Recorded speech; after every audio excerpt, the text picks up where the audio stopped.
Now when the wise men had departed, behold, an angel of the Lord appeared to Joseph in a dream and said, Rise, take the child and his mother and flee to Egypt and remain there until I tell you. For Herod is about to search for the child to destroy him.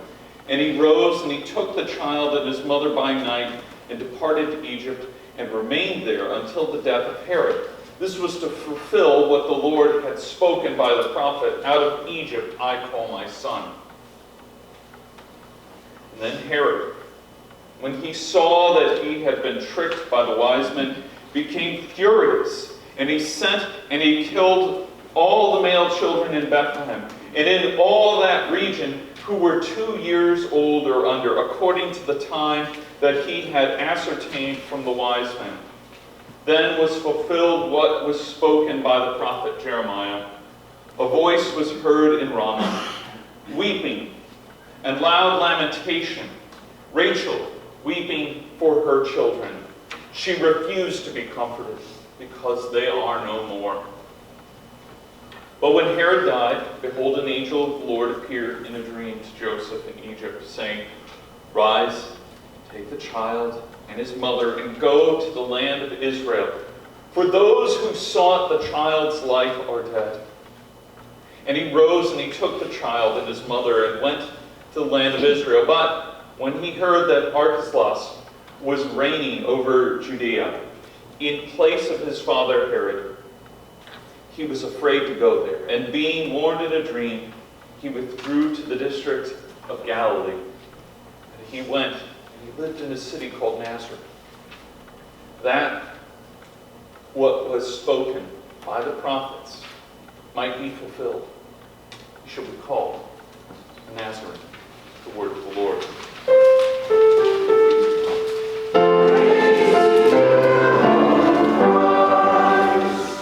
You may be seated. If there's one thing that's certain, it's that the phrase true to life, when you hear that in a movie trailer or a television trailer, get ready for something dark and unnerving. And this Bible lesson certainly is true to life. Some friends recently posted a supposedly more realistic take on an old classic Christmas story and lamented at just how bleak and hopeless this new take was. And so I want to tell you a true to life story this Christmas Sunday morning. Something that is bleak and apparently very hopeless. It's the story of a tyrant, an infanticide, and many mothers' futile wailing for the loss of their children. Hardly seems like a Christmas message.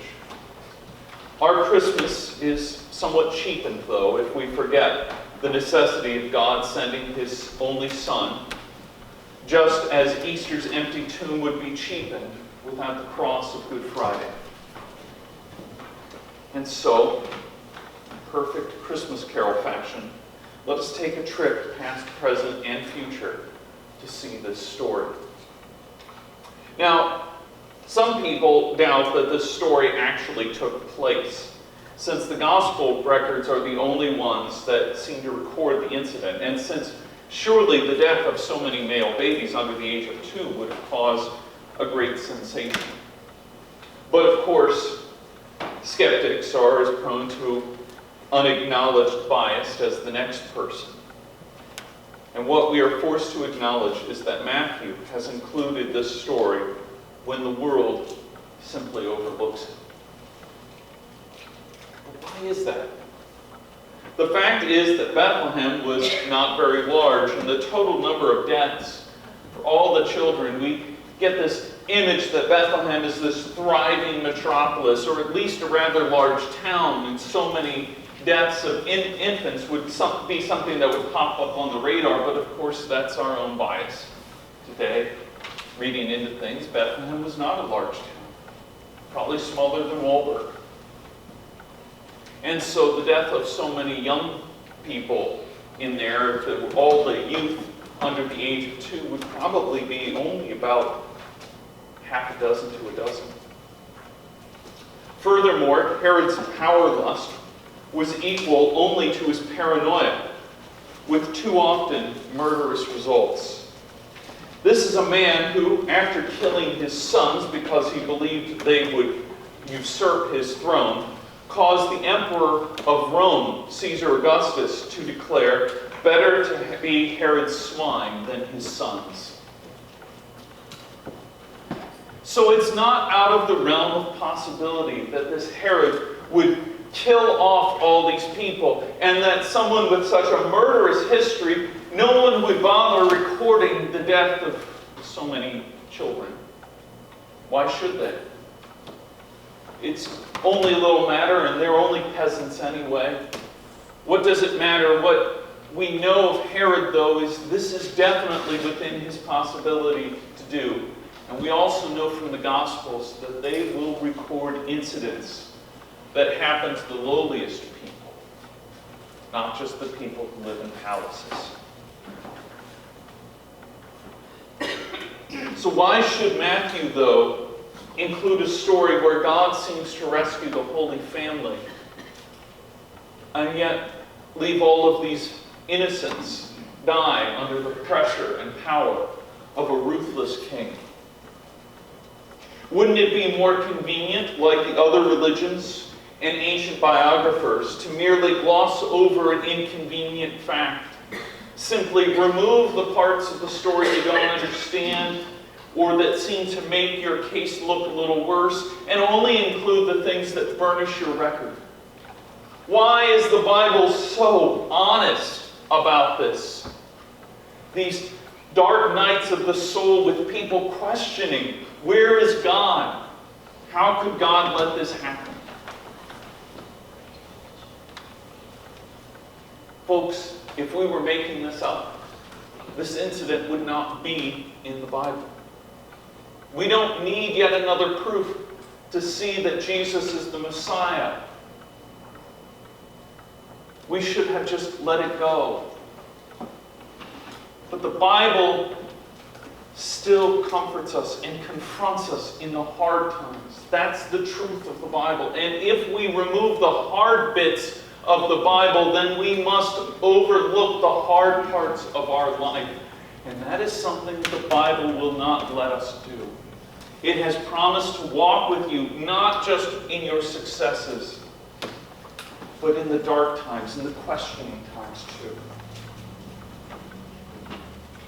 And so, of course, overlooking this passage misses the point. Misses the real fact that at war are two choices within the human nature. The two choices that we face as fallen human beings to rely upon our fallen human nature and the fallen natures of those whom we choose to lead us, such as Herod or Augustus, or to rely upon the promises of the gift of God. God will not remove our power to choose or to face the results, no matter how bad, of our own decisions. But He also promises not to leave us alone either. God is a God who is in the trenches with us. In our own day and age, we have our fair share of evildoers and the result of their infernal doctrines. In our own day and age, we have the unwanted children who are either disposed of or ignored in a society that worships convenience. We are too quick to look at the evil in others and the evil in the past, and not the evil that dwells nesting in our own hearts. And we are too quick to simply shrug our shoulders, declaring, "That's just the way the world works. I have no control over that. I have no choice here." How often do we overlook the suffering of children elsewhere in the world, or even across the street in our own neighborhoods? We lament this and we say, "Oh, if only we had been there, if only we had wiser leaders." But we still read in the newspapers of the death of the innocents. Nothing's changed, except one child. One child who promises to die for all, upon whom we put all of our hopes and our dreams. The world is filled with the Herods today, of course. And it will be until the final curtain is drawn on this failed experiment of human freedom apart from God. But until that day, we live in the tension of our desire for freedom and our desire for a God who promises to save us and indeed has fulfilled that promise on the cross.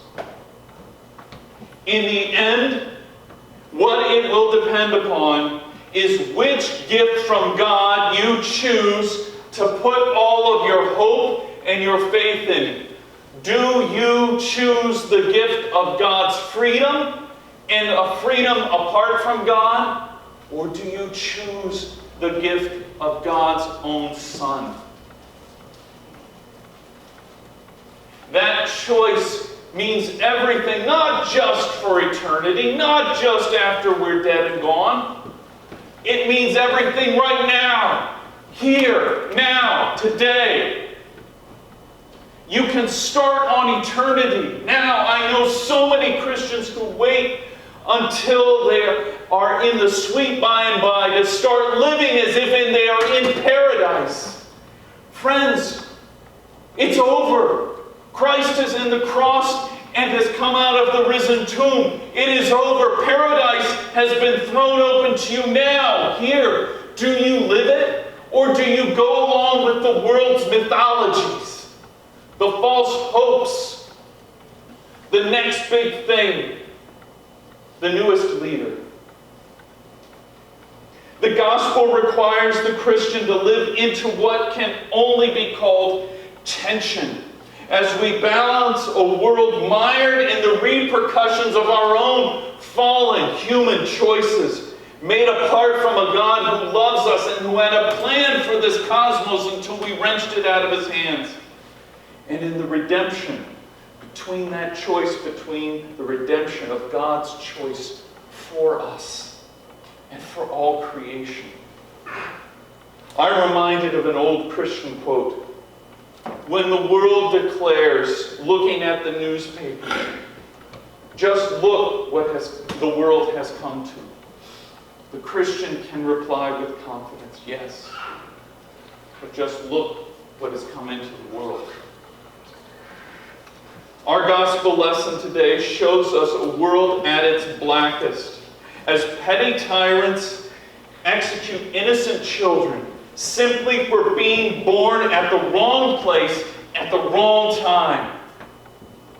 Our human hearts are repulsed by such evil, and never let your human heart not be repulsed by such evil. And yet, we also know that we too have allowed this same sort of evil to be done in our own names as we turn blind eyes. But I have good news for you. The Christian also has another story to tell in addition to these true-to-life tales. This true-to-life story which we call the world. It is the story of how our new life started from one new life born all those years ago. It's the story of how innocent blood had not been spilled in vain. It's the story of how the sacrifice of the great pioneer of our faith has staked out a claim for us in that land called eternity. And so we are faithful. And we boast with great hopefulness in all that Christ has done for us. And how God's plan will not be thwarted in the end by the machinations of fallen human beings. God will be victorious, and we can join him in that victory too.